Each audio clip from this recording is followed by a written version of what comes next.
మొత్తానికి కల్వకుంట్ల కవితకు సంబంధించినటువంటి అంశంలో మరికొన్ని వివరాలను కూడా రాబట్టేటువంటి ప్రయత్నం అయితే చేద్దాం. అసలు కల్వకుంట్ల కవితక్క ఈ లిక్కర్ స్కామ్కు సంబంధించినటువంటి అంశంలో ఈడీ అధికారులు కూడా అదుపులోకి తీసుకోవడం జరిగింది. ఆమెను విచారిస్తూ ఉన్నారు. దీనిపైన మరింత సమాచారం మరి సీనియర్ అడ్వకేట్ రచనారెడ్డి గారితో మనం మాట్లాడేటువంటి ప్రయత్నం చేద్దాం. మేడం నమస్తే. మేడం నమస్తే అనిల్ గారు. మేడం ఎట్లా ఉంటుంది? ఆమె 3 రోజుల కానుంచి విచారణ ఎదుర్కొంటుంది. ఆ విచారణకు ఆమె సహకరించట్లేదు అన్నట్టు కొన్ని వార్తలు వస్తూ ఉన్నాయి. ఒకవేళ ఆమె నోరు విప్పనట్టు ఉంటే ఏ విధంగా ఉంటుంది మేడం? అంటే నోరు విప్పినా విప్పకపోయినా, అంటే ఒక క్రిమినల్ కేసులో నేను ఎటువంటి సహకారం ఇవ్వను అనేది చట్టంలోనే ఉంటది. కానీ ఈడీ కేసు ఎందుకు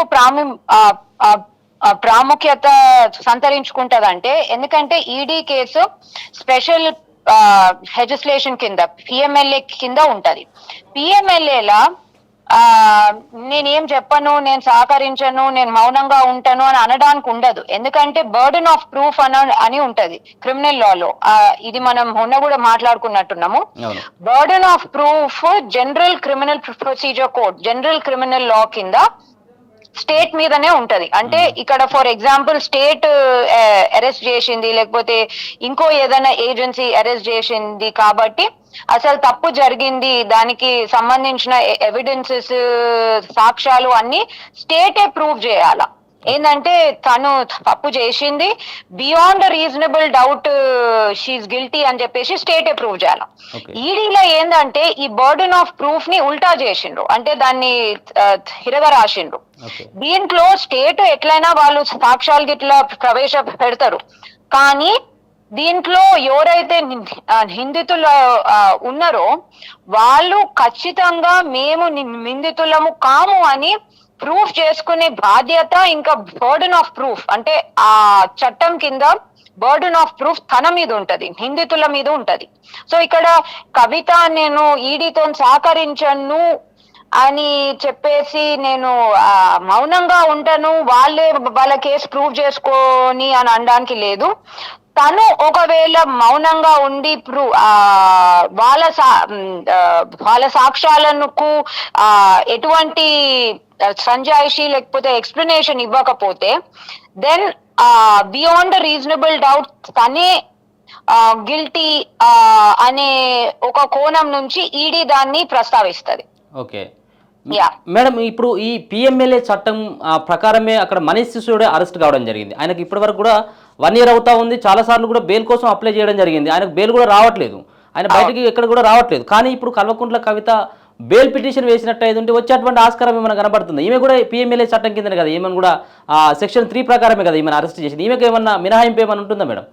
మినహాయింపు పిఎంఎల్ఏ చట్టంలో అదే అండి, చాలా స్ట్రిక్ట్ చట్టం. దాంట్లో ఆడవాళ్ళు మగవాళ్ళు అని మినహాయింపులు లేకపోతే వీళ్ళకు స్పెషల్ ఎక్సెప్షన్స్ అవన్నీ ఏమీ ఉండవు. సో ఇక్కడ 23వ తారీఖు ఈ 7 day రిమాండ్ ఎండ్ అవుతుంది కాబట్టి 23వ తారీఖు రోజు మళ్ళీ తనను కోర్టులో ప్రవేశ పెడతారు. ఆ కోర్టులో ఒకవేళ ఈడీ మేము తెలుసుకోవాల్సిందంతా తెలుసుకున్నాము, మాకు ఇంకా ఈమె రిమాండ్ అక్కర్లేదు అని అంటే ఆమెను జ్యుడిషియల్ కస్టడీకో లేకపోతే రిలీజ్ చేసే అవకాశాలు ఉంటాయి. యూజువల్లీ అయితే మాకు ఈడీ రిమాండ్ అవసరం లేదు, కొన్ని రోజులు జ్యుడిషియల్ కస్టడీలో పెట్టండి అనే అవకాశాలు ఉండేవి. వాళ్ళకు సాటిస్ఫాక్షన్ కాకపోతే లేకపోతే మాకు ఇంకా వీళ్ళ అవసరం ఎంతగానో ఉంది, వీళ్ళ కస్టడీ జ్యుడిషియల్ ఈడీనా వీళ్ళ కస్టడీ ఎంతగానో అవసరము అని అనుకుంటే వాళ్ళు ఎక్స్టెన్షన్ కోసం కూడా అడగొచ్చు. అంటే ఈడీ కస్టడీలోనే ఎక్స్టెన్షన్ కోసం అడగొచ్చు, లేకపోతే మీరు జ్యుడిషియల్ కస్టడీలోకి కూడా పెట్టుకొని అలాగే ఉంచండి మేము రిక్వెస్ట్ చేసిన దాకా అని. ఈ సందర్భాలలో తను బెయిల్ కోసం వేసుకోవచ్చు. కానీ మీకు మొన్న చెప్పింది కూడా నేను మళ్ళీ ఇది చేస్తున్నాను. బెయిల్ క్రిమినల్ ప్రొసీజర్ కోడ్ కింద flight risk, criminal intimidation or other witness intimidation and evidence tampering మీద ఇస్తారు.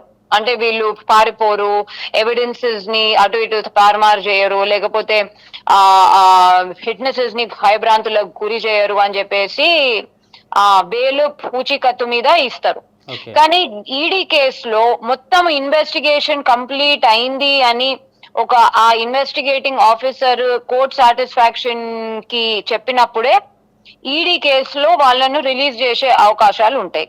అందుకోసము నేను అనుకుంటున్నా మనీష్ సిసోడియా కూడా చాలా సార్లు బెయిల్ కోసం అప్లై చేసిండ్రు, కానీ ఈడీ వాళ్ళే వీళ్ళ అవసరం అంటే because it's a continuing investigation అండి. ఇన్వెస్టిగేషన్ ఇంకా కంప్లీట్ కాలేదు, ఇక ఫైనల్ రిపోర్ట్ ఫైల్ చేయడానికి ఇంకా చాలా టైం పడుతుండొచ్చు. కంటిన్యూయింగ్ ఇన్వెస్టిగేషన్ లో వీళ్ళ అవసరం ఎప్పుడైనా ఉంటది. అండ్ వీళ్ళు ఒకవేళ పోనిస్తే వీళ్ళు మళ్ళీ మన కస్టడీలోకి రారేమో అని చెప్పేసి వాళ్ళను ఇన్వెస్టిగేషన్ అయిపోయిన దాకా ఉంచుకునే అవకాశాలు కూడా ఉంటాయి. ఇంకొక మేడం, నిన్న ఆల్రెడీ ఒక పిటిషన్ ఆమె రద్దు చేసుకోవడం జరిగింది. ఆమె ఉపసంహరించుకున్నట్టుగా తెలుస్తూ ఉంది. ఇప్పుడు ఇంకొక పిటిషన్ పైన కూడా ఒక విచారణ చేసేటువంటి పరిస్థితి ఉంది. ఏంటంటే మీకు తెలుసు, ఇప్పుడు అక్రమంగా నన్ను ఈడీ అధికారులు వచ్చి ఒక పక్కన కేసు విచారణ ఉన్నటువంటి దశలో నన్ను తీసుకొచ్చి అరెస్ట్ చేయడం వెనుక ఈమె సవాల్ చేస్తూ సుప్రీంకోర్టులో కేసు వేయడం జరిగింది. ఇది ఏ విధంగా చూడొచ్చు మేడం? నిన్న కేసు ఉపసంహరించుకోవడం అయితే అది ఎక్స్పెక్టెడే. ఇన్ఫ్రక్టువస్ అని అంటారు, అంటే కోర్ట్ భాషల ఇన్ఫ్రక్టువస్ అంటే వాడుక భాషల్లో చెప్పాలంటే ఆ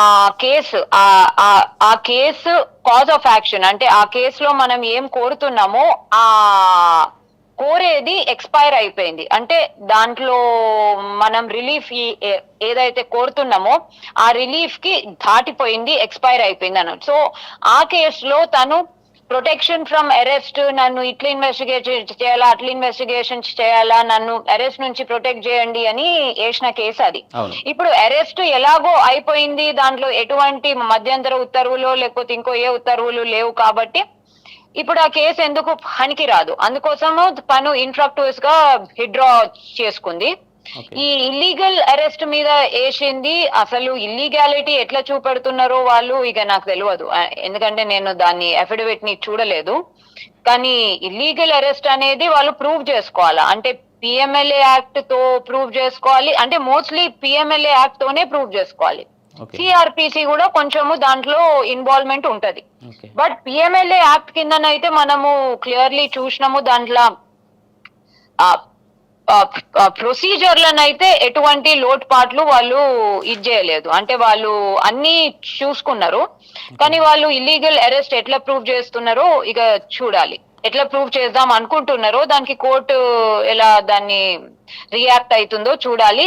ఎందుకంటే మనము లాస్ట్ ఆల్మోస్ట్ 20 years నుంచి చూస్తేనైతే ఈడీ కేసులలో ఏ కోర్ట్ అయినా ఉన్నత స్థాయి కోర్టుల నుంచి కింది స్థాయి కోర్టుల దాకా వాళ్ళు ఎక్కువ ఇంటర్ఫియర్ చెయ్యరు ఇన్వెస్టిగేషన్ అవుతున్నప్పుడు. ఓకే. ఇంకొక పక్కన మేడం, ఆల్రెడీ ఆమెను కస్టడీలోకి తీసుకొని 3 days అవుతా ఉంది. అంటే ఆమెను ఒక్కదాన్నే విచారిస్తున్నట్టుగా తెలుస్తూ ఉంది. ఇప్పుడు ఏమైనా అప్రూవల్గా మారినటువంటి వాళ్ళని ఏమైనా ముందు పెట్టి విచారించేటువంటి ఆస్కారం ఏమైనా కనపడుతుందా మేడం? ఖచ్చితంగా వాళ్ళు ఇన్వెస్టిగేషన్ కంటిన్యూయింగ్ ప్రాసెస్ అయినప్పుడు ఇంట్రోగేషన్ కూడా దాంట్లో భాగంగా కంటిన్యూయింగ్ ప్రాసెస్ కదా. సో ఆమెను ఎప్పుడు ఏ టైం కి అప్రూవర్లతోని కాన్ఫరెంట్ చేపిస్తారు, నిజాలు అబద్ధాలు లేకపోతే ఏదన్నా కిందికి మీదికి అంటే లైక్ ఏదన్నా అబద్ధంలో పట్టుకోవడానికి అని అంటాం చూడు మనం. సో ఎప్పుడు వాళ్ళు ఇంట్రోగేషన్ లో వాళ్ళకు అర్థమవుతుందండి ఏ టైంకి వీళ్ళను అప్రూవర్లతోని కాన్ఫరెంట్ చేపియాలా అని చెప్పేసి వాళ్ళు అప్పుడే చేపిస్తారు. So that's all part of the interrogation technique. ఇంకొక క్వశ్చన్ మేడం, అంటే ఇప్పుడు కల్వకుంట్ల కవిత ఇచ్చేటువంటి ఏదైతే స్టేట్మెంట్ ఆధారంగా ఢిల్లీ ముఖ్యమంత్రి కేజ్రీవాల్ పైన ఏమన్నా ఎఫెక్ట్ పడేటువంటి ఆస్కారం ఉంటుందా? అంటే ఈ యొక్క లిక్కర్ స్కామ్లో సంబంధించినటువంటి అంశంలో ఇద్దరు మాత్రమే ఇంతకుముందు అరెస్ట్ కాకుండా ఉండేది. ఆమె కల్వకుంట్ల కవితక్క అరెస్ట్ అయింది. ఇప్పుడు ఉన్నది కేజ్రీవాల్ ఒక్కడే బయటికి. ఈమె ఇచ్చేటువంటి ఏదైతే స్టేట్మెంట్ ఇప్పుడు కీలకంగా మారవచ్చా? ఖచ్చితంగా, ఎందుకంటే మొత్తము all the way to the top involvement ఉందని అలిగేషన్స్ ఉన్నాయి కదా. అండ్ పాలసీ కాబట్టి, అంటే ఢిల్లీ గవర్నమెంట్ పాలసీ కాబట్టి పాలసీని ఇంప్లిమెంట్ చేసే అడ్మినిస్ట్రేషన్ గవర్నమెంట్ ఇన్వాల్వ్మెంట్ అయితే ఉంటది. సో ఎంత వరకు వాళ్ళకు తెలిసి ఇన్వాల్వ్మెంట్ ఉంది లేదు, లేకపోతే అసలుకే తెలియలేదు ఇన్వాల్వ్ లేదు అనేది మనకు ఇన్వెస్టిగేషన్ లో తెలుస్తుంది. తను ఒకవేళ ఏమైనా స్టేట్మెంట్ ఇస్తుందా అది కూడా బయటకు వస్తుంది. Okay madam, thank you so much madam. Thank you అండి. ఇది రచనారెడ్డి గారు చెప్తున్నటువంటి అంశం. అంటే ఇప్పుడున్నటువంటి నేపథ్యంలో కల్వకుంట్ల కవితకు ఖచ్చితంగా ఉచ్చు బిగిసినట్టే, ఇక తప్పించుకునేందుకు ఎట్లాంటి ఆస్కారం లేదు. ఈడీ విచారణ తర్వాత ఆమెకు మరి నేరుగా కూడా జైలుకు వెళ్ళేటువంటి ఆస్కారమే ఉంటుందనేది ఆమె చెప్తా ఉంది. చూడాలి మరి కల్వకుంట్ల కవిత యొక్క అంశంలో 3 రోజుల విచారణ తర్వాత ఎట్లాంటి కీలకమైనటువంటి విషయాలు వాళ్ళు ఈడీ అధికారులు రాబట్టి మొన్న ఒక కీలకమైనటువంటి ప్రకటన కూడా విడుదల చేయడం జరిగింది ఈడీ అధికారులు.